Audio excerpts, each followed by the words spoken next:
Feliz Natal!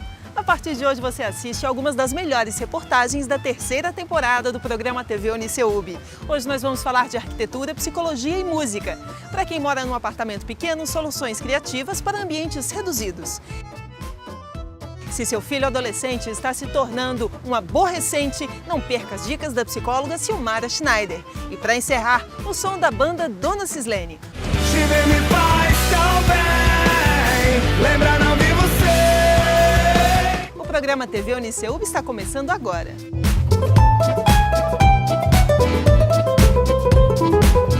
O carioca Fábio Sherman é arquiteto pelo Uniceub e está construindo uma carreira sólida em Brasília. Sempre preocupado com a praticidade e a estética, ele se especializou em soluções para apartamentos pequenos. Sabe aquela kit de 30 metros quadrados, que parece ter o dobro do tamanho?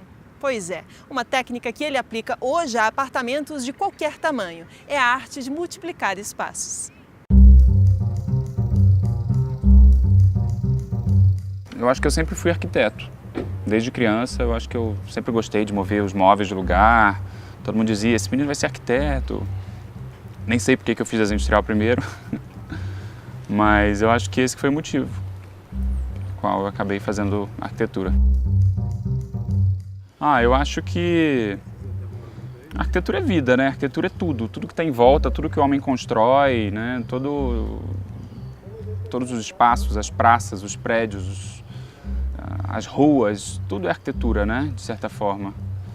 Então, eu acabei focando o meu trabalho na arquitetura de interiores, principalmente residencial. Também tenho outros trabalhos comerciais, mas esse é o meu foco.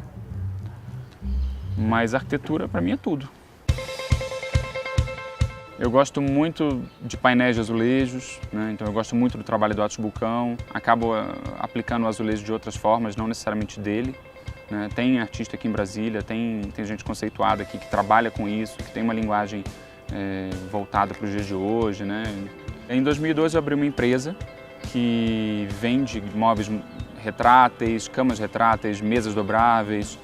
E aí, com essa empresa, eu acabei tendo a oportunidade de fazer o meu apartamento, que é um estúdio de 27 metros quadrados. E a demanda acabou que foi surgindo, né? Eu acabei tendo a oportunidade de fazer outros apartamentos para outros clientes com esse mesmo perfil. Então, acabei focando muito na otimização de espaço. Mas eu não faço só apartamentos pequenos, eu faço apartamentos grandes também. A gente vai visitar agora esse apartamento de 105 metros quadrados, que é um apartamento relativamente grande, onde a gente tem a integração de vários espaços. Então, mesmo que seja um apartamento grande, ele pode ficar ainda maior. Inicialmente, quando você faz um espaço muito pequeno, você tem que focar na funcionalidade, né? Então, apesar de eu achar que a estética ela é muito importante, é um elemento que eu acabo aplicando posteriormente.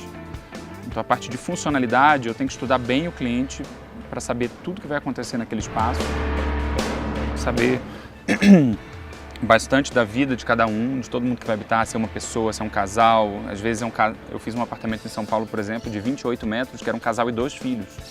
Então você tem que saber exatamente tudo que vai acontecer naquele espaço para focar o máximo na funcionalidade, pensar no horário que as coisas acontecem, o que pode desaparecer do espaço quando não está sendo, quando a determinada atividade não está acontecendo ali.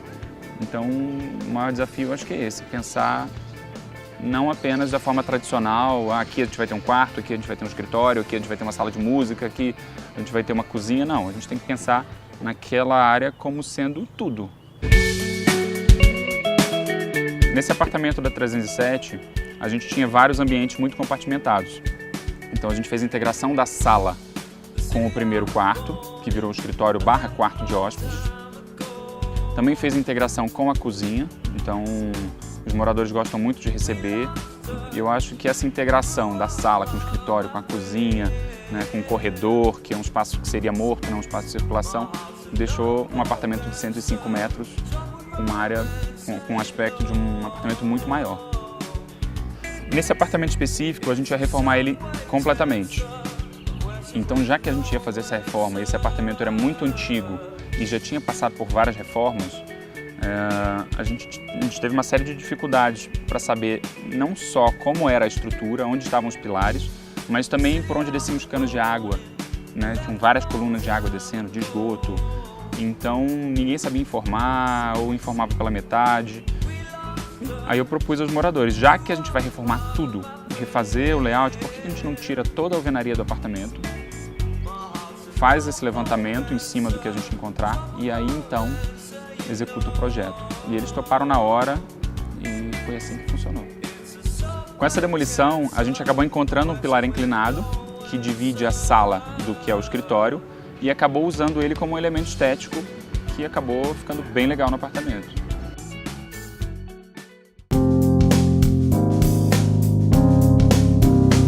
Quando eu fiz o projeto do meu apartamento, a primeira coisa que eu pensei é que eu queria esconder tudo que eu não estivesse utilizando.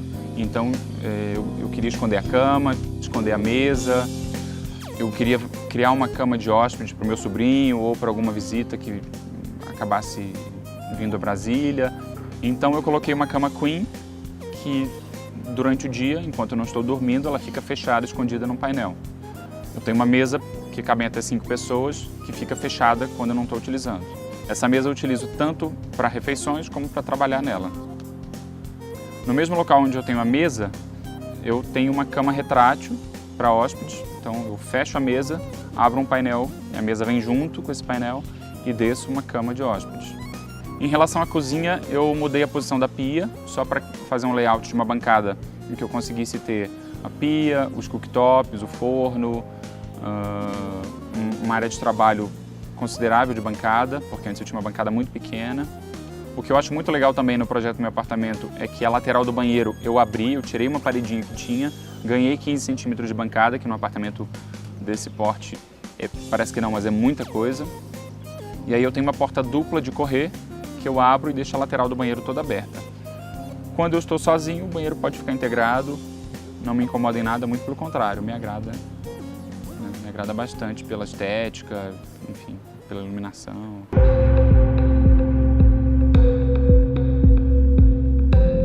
Como o meu trabalho ele é focado em arquitetura de interiores, eu acho que a decoração e a arquitetura de interiores é uma coisa só.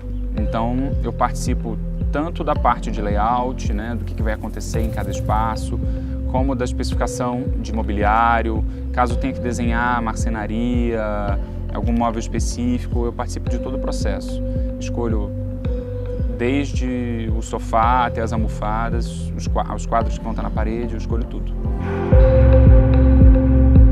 Eu acho que o que me dá prazer nos projetos que eu faço é quando o projeto já está pronto e eu abro o Instagram e está o cliente postando lá um story que ele está fazendo um jantar com os amigos e mostra, às vezes, um detalhe estético, a panela amarela com os azulejos no fundo, ou um determinado mobiliário que a gente demorou 2 semanas para escolher, mas, enfim, acabou escolhendo a cadeira certa e aí ele, enfim, e você vê que o projeto ele não para ali, né, que ele segue.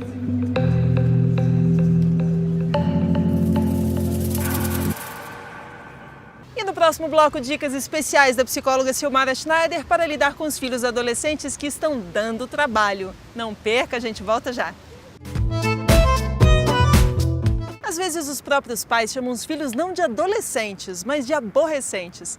Mas será que são mesmo eles os aborrecidos da história ou serão os pais? Em entrevista ao professor Henrique Moreira, a psicóloga Silmara Schneider levanta essa questão e propõe novas formas de comunicação entre pais e filhos. Veja só.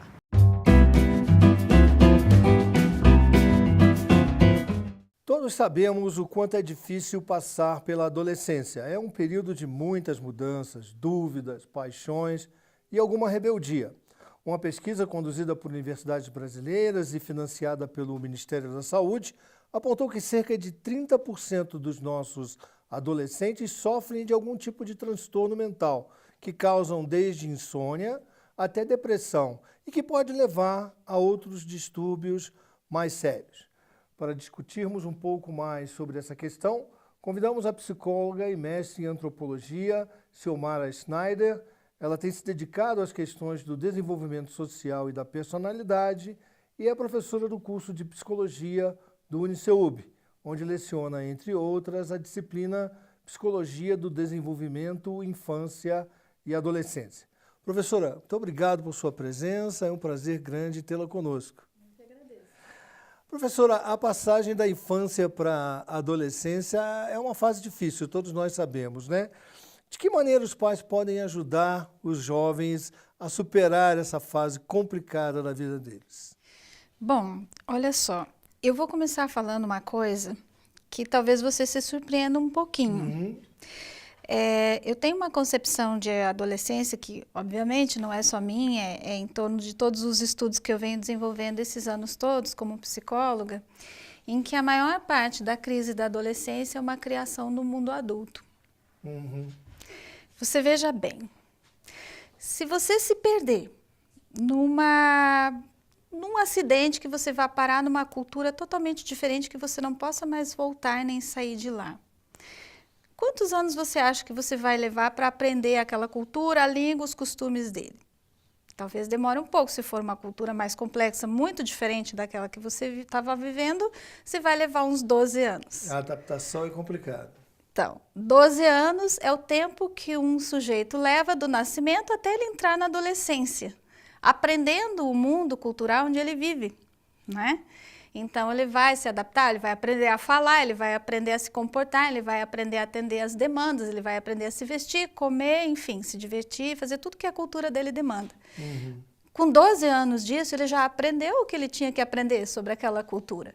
Agora é só ele aplicar isso na prática, né? Ele vai começar a interagir, fazer amizades, sair. E aí né? que surgem os problemas. Pois é, e não deveria. Não deveria. Só que ao invés dele ir para esse mundo da adolescência munido dos seus conhecimentos apreendidos na família até então e na sua cultura, ele chega para fazer as coisas que ele tem que fazer e o adulto fala assim, não, para, Você tá errado. espera. Não, você ainda não está pronto. Você ainda não sabe tudo, você é muito imaturo. Ou seja, é uma falta de confiança do adulto no adolescente. Exatamente. O adulto não reafirma a capacidade que o adolescente tem de viver a responsabilidade pelo mundo que ele habita.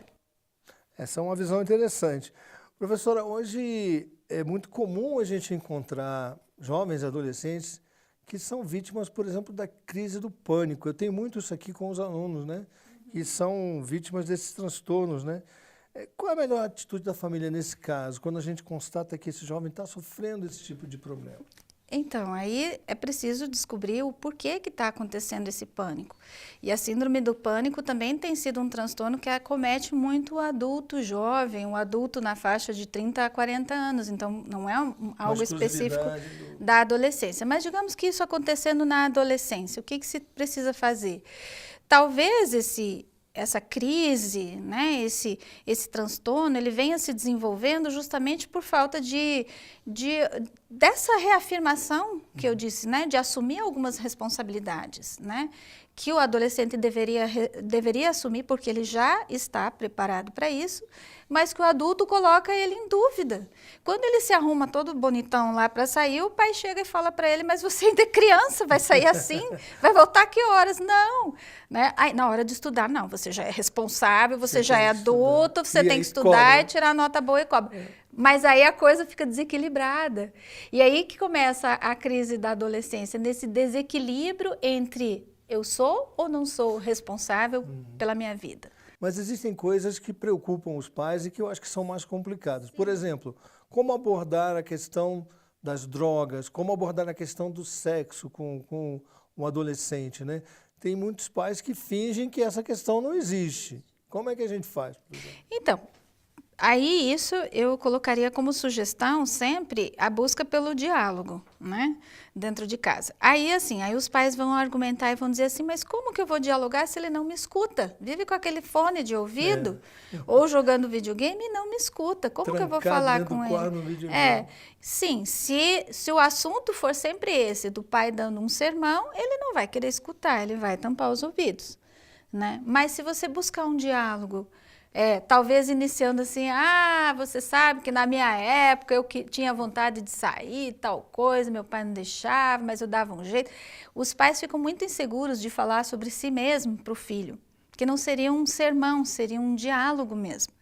E aí você se propondo a escutar o seu adolescente em casa, e ele tendo esse espaço de escuta, uma hora ele vai tirar o fone de ouvido e ele vai começar a falar. E é aí que o diálogo vai aparecer. Não é uma tarefa fácil, mas é uma tarefa extremamente necessária.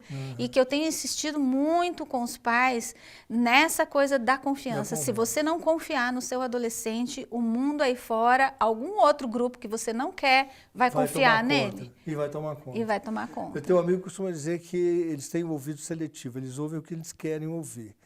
Agora, muitos pais se queixam também que os adolescentes são, assim, preguiçosos, não têm energia, que dormem muito, mas isso é natural do próprio metabolismo. Não vejo dessa forma como natural do metabolismo, porque isso tem varia bastante entre os adolescentes. A questão é que eu vou insistir nessa parte, porque é onde eu acredito mesmo e tenho visto alguns bons resultados no trabalho, quando eu consigo dialogar também com os pais nesse sentido, é que o adolescente, ele fica nessa espécie de marasmo, nessa preguiça que você está colocando. Eu não usaria esse termo preguiça, né? Ele fica nesse isolamento porque era para ele já estar fazendo coisas muito mais interessantes nessa fase, mas ele não se vê autorizado. O Contardo Caligares é um psicanalista e ele diz assim, o adolescente tem que pagar uma taxa, um pedágio para ele chegar no mundo adulto. Ele tem tudo para ser um adulto agora, só que o adulto fala, não, ainda não é a sua vez. O que ele vai fazer? Ele vai ter que passar 8 anos dormindo, porque senão... É uma forma de passar o tempo.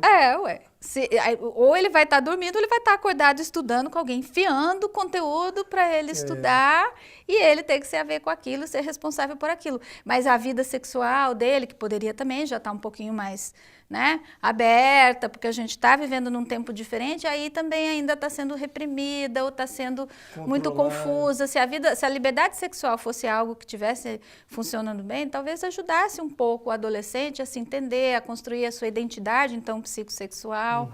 Mas ele tem dificuldade nesse campo, os pais têm dificuldade de dialogar sobre isso também. O adolescente, ele quer fazer parte desse mundo adulto e tal, ele gosta de regra. O adolescente é muito mais conservador que o adulto quando se trata de regra. De cumprir. De cumprir. Só que daí em casa os pais não confiam, ou ele vai cozinhar alguma coisa, a mãe fala, ih, vai se queimar, vai sujar, vai quebrar, vai não sei o quê. Ou então ele vai fazer, nossa, você nem sabe fazer isso, ô menino lerdo, não sei o quê. Ficam com essa coisa assim. Quando ele encontra um grupo lá fora, aí pode ser tanto da igreja, quanto do tráfico, quanto da briga, da porrada que eles gostam. Ele vai ter que seguir regra. E aí o outro vai dizer, eu confio que você consegue dar uma surra naquele fulano de tal. E ele aceita o desafio. Ele aceita o desafio porque o outro está confiando nele. Entendeu? A droga, mesma coisa, a entrada no mundo das drogas, os pais têm que falar disso abertamente. A gente tem que ter a coragem de dialogar sobre isso com o filho de uma forma mais aberta. Né? O que funciona e o que não funciona. Tem coisas que vai funcionar e tem coisas que infelizmente eles vão ter que aprender e experimentar e passar a experiência. O que você tem que garantir é que você vai estar lá não para criticá-lo, mas para acolhê-lo, ajudá-lo também. Professora, muito obrigado, foi um prazer tê-la conosco, espero contar com a sua presença aqui em outras oportunidades. O prazer foi meu e é um assunto que eu gosto muito de conversar a respeito. Ok, obrigado. Termina aqui mais uma edição do Estúdio Uniceub. Entre na nossa página e nos envie uma mensagem dizendo que assunto ou pessoa você gostaria de ver aqui nos próximos programas. Até domingo que vem, às 10 da manhã, aqui na Band. Até lá! E no próximo bloco, o som de uma das bandas mais bacanas de Brasília, a Dona Cislene. A gente volta já. Dona Cislene é uma das bandas de Brasília que mais ganha espaço no cenário nacional. A forma como se tornaram uma banda autoral foi no mínimo curiosa, quase um chamado. De quem? Da Dona Cislene. Quem conta essa história é o aluno de jornalismo Bruno Santa Rita. Veja só.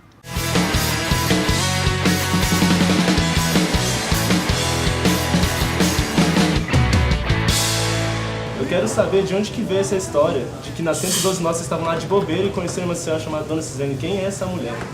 Cara, eu acho que é uma parada que era pra acontecer mesmo, assim, sabe? Uma questão de karma. A gente estudava junto no mesmo colégio e não tinha nada pra fazer de tarde. Falava, velho, vamos mandar um som. E um dia depois de um ensaio, assim, tocando Charlie Brown, Red Hot, Offspring e uns negócios assim, a gente subiu pra um café que tem lá, que eu acho que ainda rola, inclusive. E tinha uma velhinha sentada perguntando, vocês que estavam ensaiando aí agora e tal. A gente falou, nossa, eu adoro a banda de vocês. E a dona Cislene falou, velho, gostei muito, mas tentem fazer músicas de vocês. A gente falou, não, mas a gente não sabe, a gente só sabe tocar cover. Ela, não, vocês sabem, façam uma música de vocês. A gente não sabe. Ela, vamos fazer o seguinte, faz uma música pra mim. E aí a gente chegou na casa do Pedro, acho que uns 3 dias depois, falou, vamos fazer aquela música? A gente, nossa, não vai dar certo, cara. Aí sentamos assim, em uma lapada a gente fez a música inteira. Um violão, plugou o baixo, né? Nem tinha bateria, acho que é violão embaixo, assim. Aí escrevendo, ela brifou tudo e é isso. Foi a nossa primeira música, que chama Dona Cislene. E depois disso a gente só faz o autoral, graças a Deus.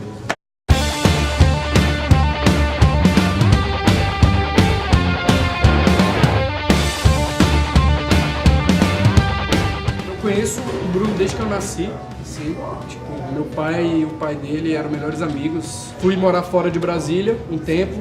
Quando eu voltei, eu falei, caralho, eu quero estudar na escola do Bruno, velho. Por favor, pai, é meu amigo, o único amigo que eu tenho. Aí na escola eu conheci o Pedro, que já era amigão do Bruno. E aí a gente começou a criar a banda.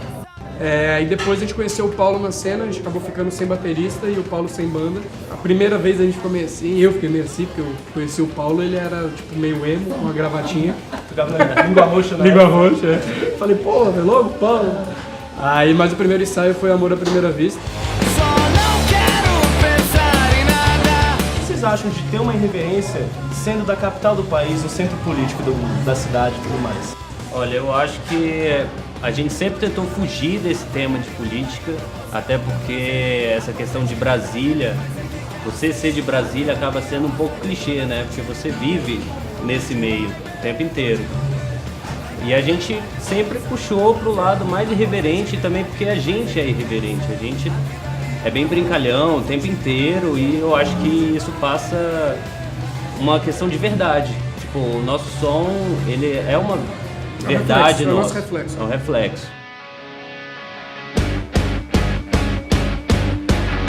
Eu vou me tatuar pra sentir a dor. Pensaram tatuar, né? Que veio com uma vibe de eternizar na pele de vocês o símbolo do Meninos e Leões, né? De onde que veio isso? Retoquei hoje. De onde que veio isso?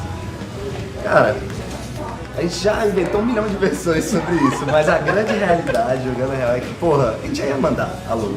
Já era certo. Quando a gente fez a reunião com o Henrique, lá, o designer, que a gente sentou na mesa e falou, cara, tô pensando na capa ser isso aqui. Aí ele mostrou e tipo, uou! Aí tipo, vamos tatuar, Zé. Sempre me faz tão bem. Lembrar não vivo sem. E você falou do clipe de Ilha, né? Que é o clipe que vocês gravaram com o Digão do Raimundos e o Di, né? Capital. Como é que foi pra vocês gravar com esses caras, os nomes aí do rock? Putz, velho, foi muito foda, assim. Até hoje, vendo o clipe, a gente fica meio assim, porque hoje eles são amigos, não são... Eles são nossa referência, são nossos ídolos, mas eles são nossos amigos. Então a gente fica meio assim, tipo, caramba, a gente troca ideia com eles no WhatsApp. Se você entendesse, eu poderia explicar o papai que não seria em vão.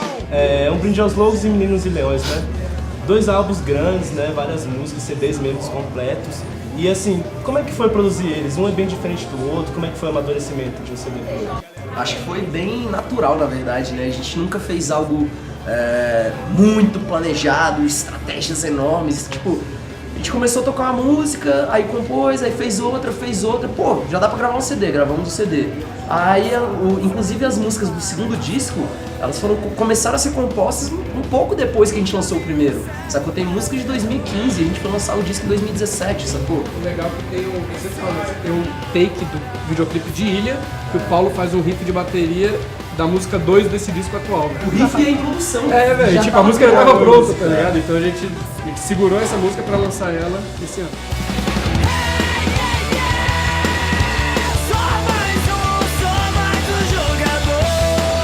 Vocês estão agora com uma projeção já nacional, cada vez crescendo mais. Como é que vocês estão se vendo daqui pra frente? A gente já pensou tanto nisso, assim, agora vai. Com esse disco, o clipe desse, agora vai, agora é Faustão. E assim, chega um momento que você percebe que a meta não é essa, sabe? A questão de vou ser famoso.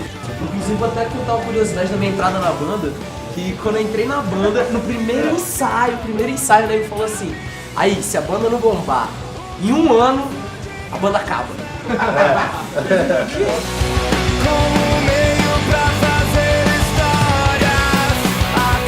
E quais são os próximos projetos de vocês que vocês têm daqui pra frente? Essa banda é muito louca, assim, a gente... Não, é sério. Um brinde, inclusive. A gente tem que divulgar realmente o disco, cara, fazer bastante show pra fazer rodar mesmo, pra galera conhecer o novo trabalho.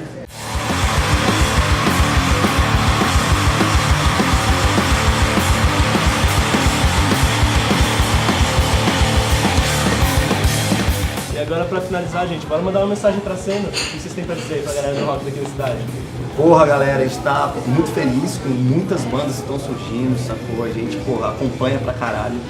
A gente sempre tá viajando, o pessoal pergunta como é que é Brasília, como é que é a cena de lá. E a gente tem muito orgulho de falar de cada banda daqui, sacou? Orgulho mesmo. Tem qualidade musical, sacou? Tem um espírito e tem aquele espírito que hoje em dia toda banda precisa de fazer a parada acontecer, como o próprio empresário, como o Guigui falou. Hoje em dia você é o seu próprio empresário, seu próprio assessor, e é importante as bandas entenderem isso, sacou? Que a parte de só tocar não existe mais. Essa é a tua matéria-prima e tu tem que correr atrás do seu sonho e dos seus interesses, né? Então vai pra cima e pra frente, meu irmão. Oh yeah! Rock and roll! Rock and roll!